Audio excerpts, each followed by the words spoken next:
The young people, please.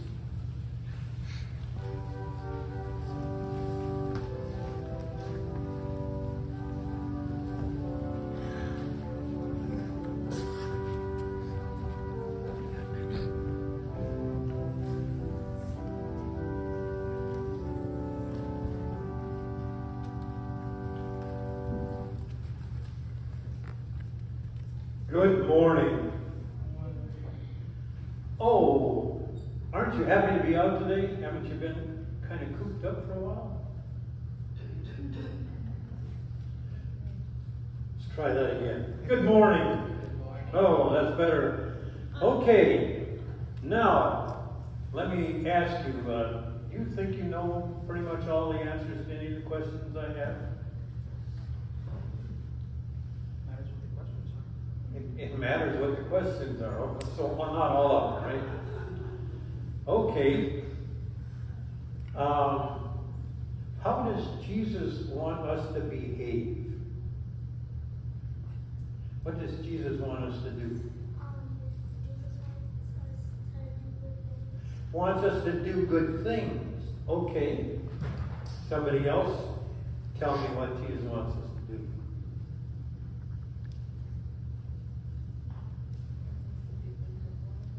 Do things with love. Okay, good. Wants to do good things with love.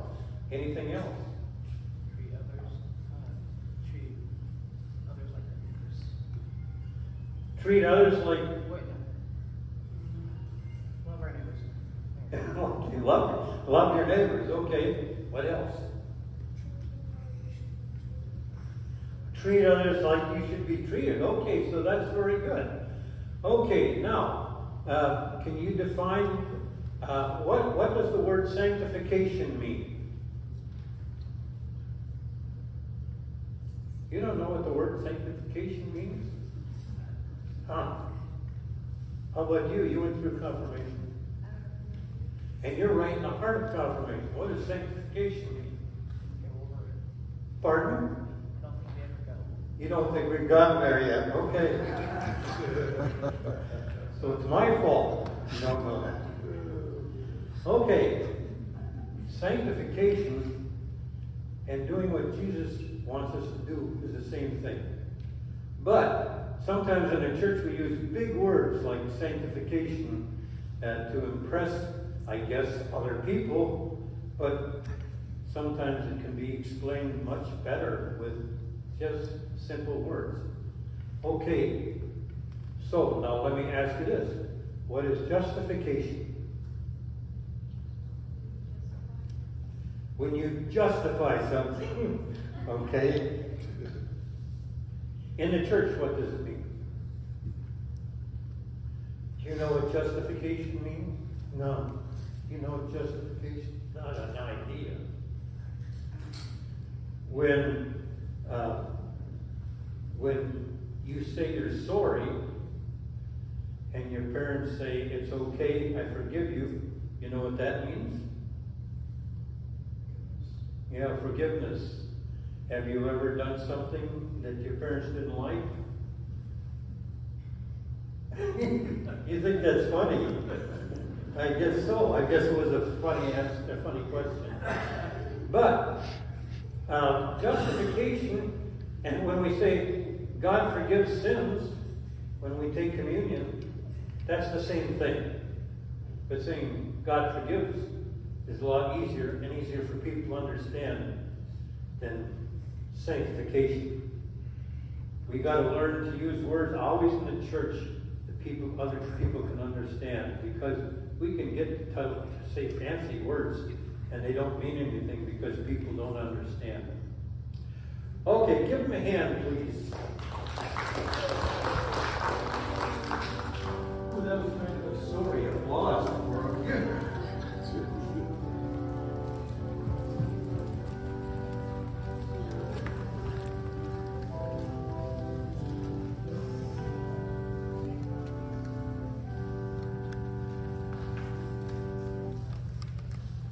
Holy Gospel written in the 5th chapter of St. Matthew, beginning at the 13th verse.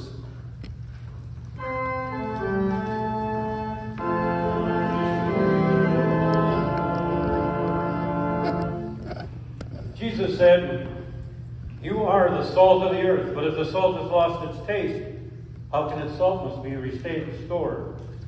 It is no longer good for anything, but is thrown out and trampled underfoot. You are the light of the world. A city built on the hill cannot be hid. No one, after lighting a lamp, puts it under the bushel basket, but on a lampstand, and it gives light to all in the house. In the same way, let your light shine before others, so they may see your good works and glorify your Father in heaven." Do not think that I have come to abolish the law and the prophets. I have come not to abolish, but to fulfill. For truly I tell you, until heaven and earth pass away, not one letter, not one stroke of a letter will pass from the law until it is accomplished. Therefore, whoever breaks one of the least of these commandments and teaches others to do the same will be called least in the kingdom of God, in the kingdom of heaven. But whoever does them and teaches them will be called great in the kingdom of heaven. For I tell you that unless your righteousness exceeds that of the scribes and the Pharisees, you will never enter the kingdom of heaven. Here ends the gospel for the day.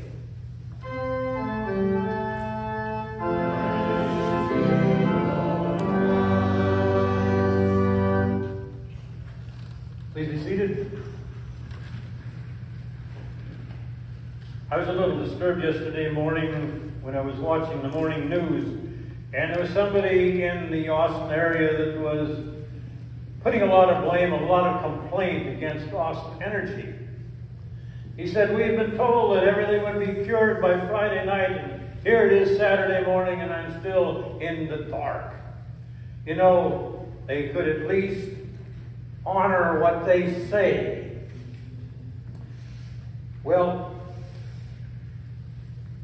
the interviewer said, well, there are some complexities in trying to get this thing going. It isn't quite as simply as just replacing a wire that's been broken. There are a lot of complexities that I think I should explain to you. And he said, no, I don't want that. I want a simple yes or no. I want people telling the truth and honoring what they say. It was an interesting interview.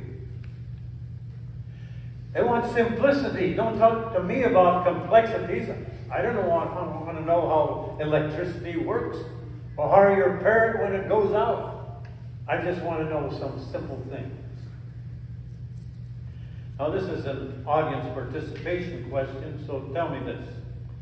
How many of you remember an acronym that was very popular and still is used a lot, and it's spelled like this, KISS?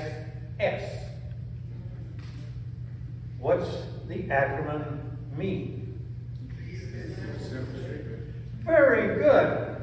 Very good. That's exactly what it meant. But I would like to take that same acronym today and phrase it a little different. Make it a little more church-worthy, more in our liking, and say, keep it simple, saints. Keep it simple, saints. In our epistle lesson, Paul writes this, "When I came to you, brothers and sisters, I did not proclaiming the mystery of God to you in lofty words or wisdom, for I decided to know nothing among you except Jesus Christ and Him crucified. And I came to you in weakness and in fear and in much trembling." I came not with lofty words or wisdom, and it wasn't that Paul couldn't do that, because Paul was one of the more educated people that was one of the Christians at that time. He certainly, sometimes, when he was explaining things like in Romans and in Galatians, he did use lofty words, but he then was speaking to more educated people. He wanted to keep it simple. I remember in our homiletics course at the seminary, and homiletics means the teaching of preaching. Homiletics is simply preaching. And there was one of our classmates who was probably one of the more superior students in the class, and he got up to give his sermon, and he took some Old Testament text, and he talked about the geography of Israel. in great detail. He had done wonderful research. He used vivid illustrations. Actually, had done an awful lot of work. But there wasn't much of a message of anything concerned about God or the salvation by Jesus Christ. And it was interesting. It was spellbinding, actually. But when the professor got up to critique the sermon, he said, you know, the geography of Israel has always bored me to death.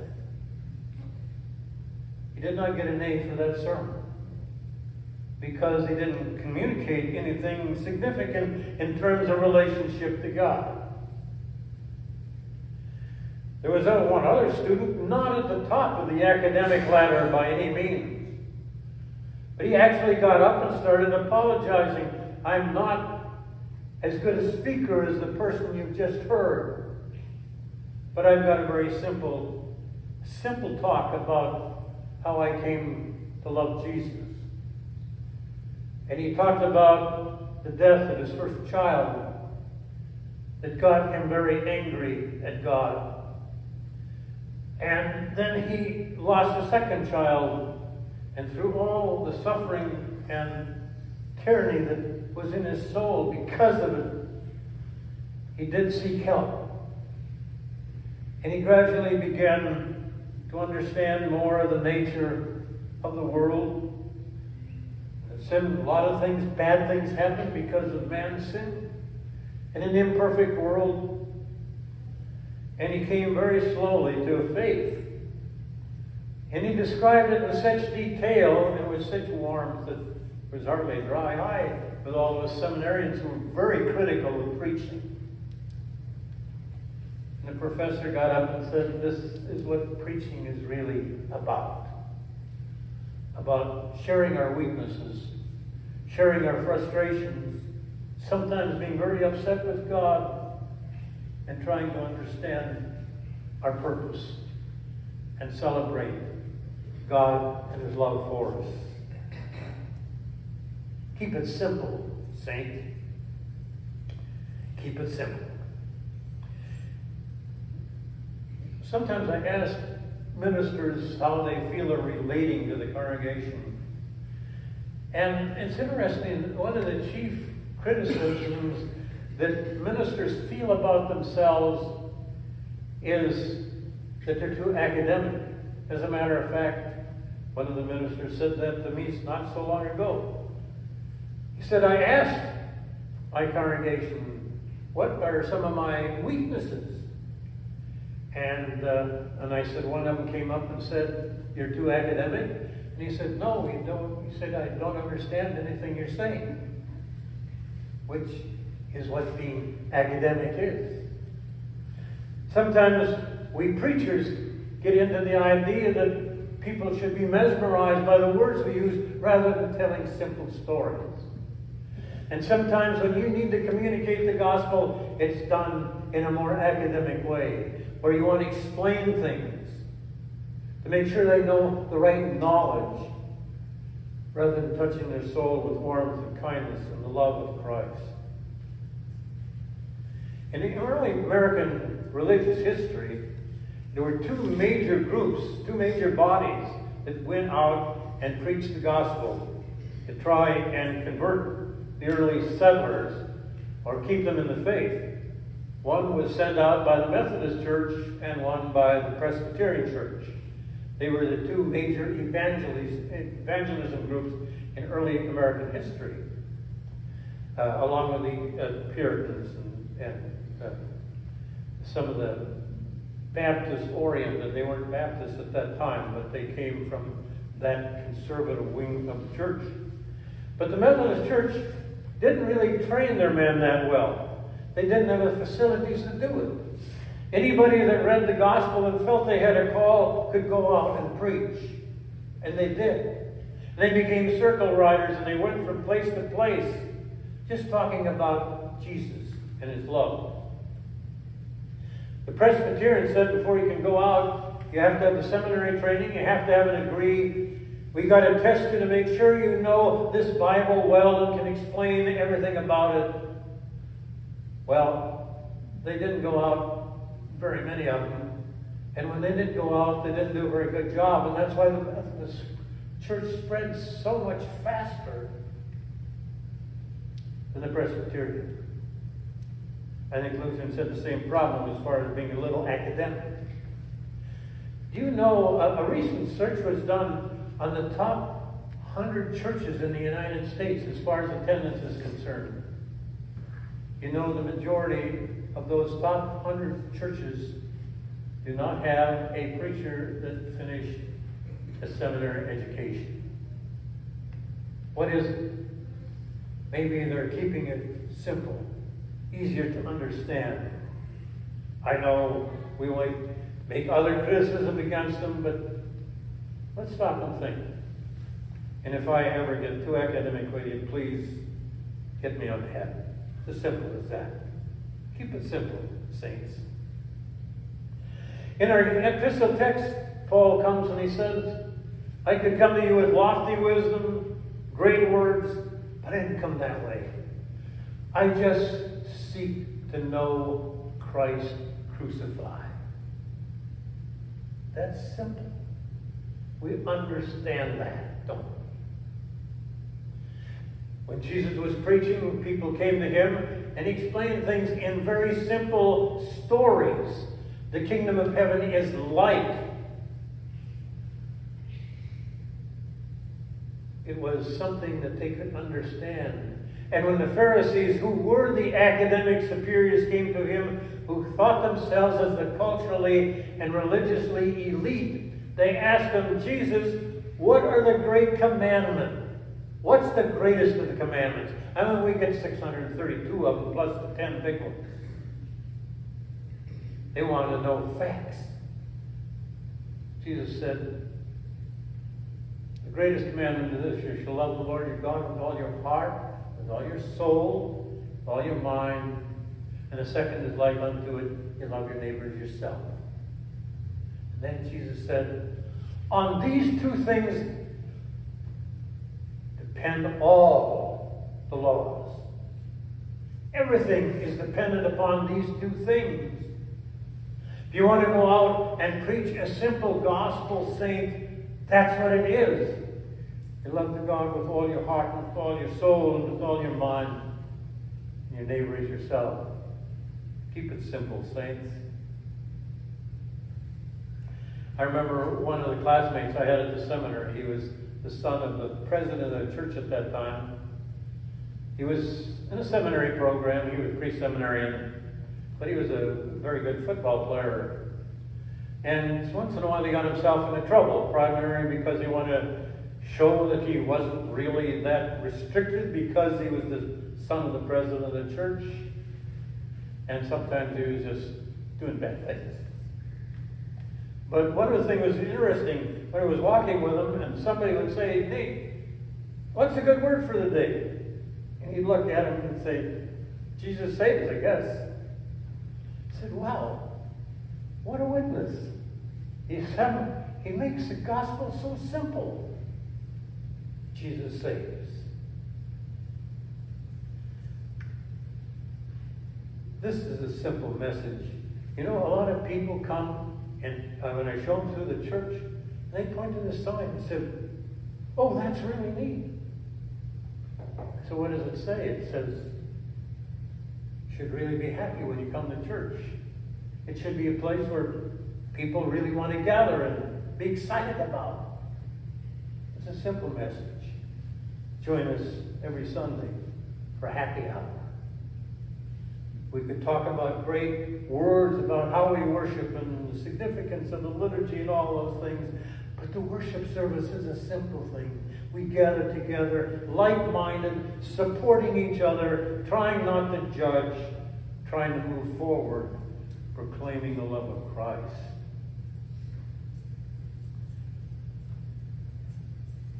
Robert Fulgham, and I've mentioned him several times, Unitarian minister. He wanted to simplify the gospel, and he wrote it in a book called Everything I Needed to Learn About Life I learned in kindergarten. And the book is such a simple book about faith and how he communicates faith on a daily basis as he walks, not using big flowery words, words of great lofty wisdom, but keeping it simple for the saints.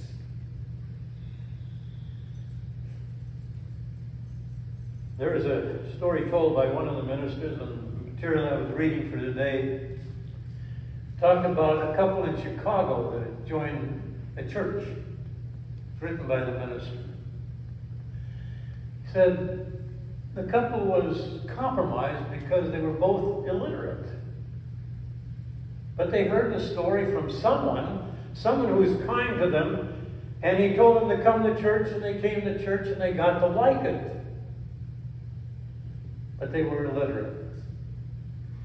And the man went to the men's group, and he came home, and his wife asked him how he liked it, and he said, it wasn't so good. He said all the men had shirts on with sayings written on their shirt, and I didn't have any, and they wondered why I didn't. And his wife said, well, I'll remedy that. I'll sew something on your shirt. Well, she didn't really know quite what to write. So she looked out the window and she looked at some store, had a sign in its window, and she said, that looks like a new store, a good store. Whatever they're writing on there must be good. And so she sewed this little thing of 3 words on his shirt. Sent him off. The next men's meeting, he came back. How did things go? And his face was beaming. He said, oh, everybody just loved my shirt. They said, we've thought about things of what's important in the gospel, and we put it on our shirts, and yet yours seems to communicate better than any that we have. What his wife had written down was a sign she copied from the store across the street under new management. And who came to the men's group, they said, that's really what being converted and coming to the churches puts you under new management. Keep it simple, saints.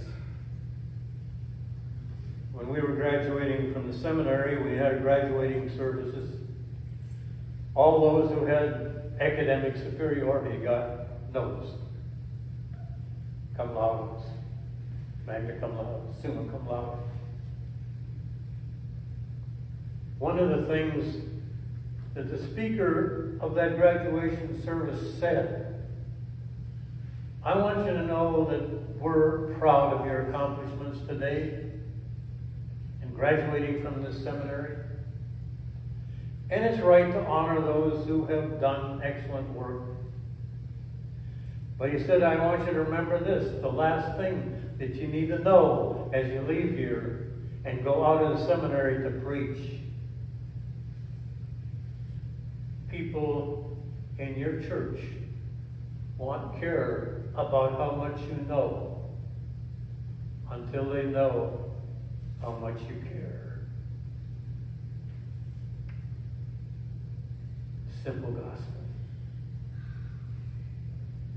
So remember, as you go out and preach, a sermon watched is better than a sermon said.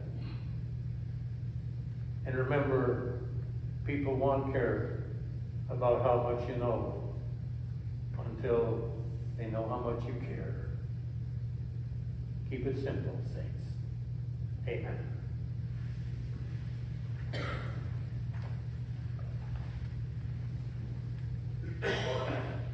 Sermon hymn, This Little Light of Mine, 677. Please stand if you are able.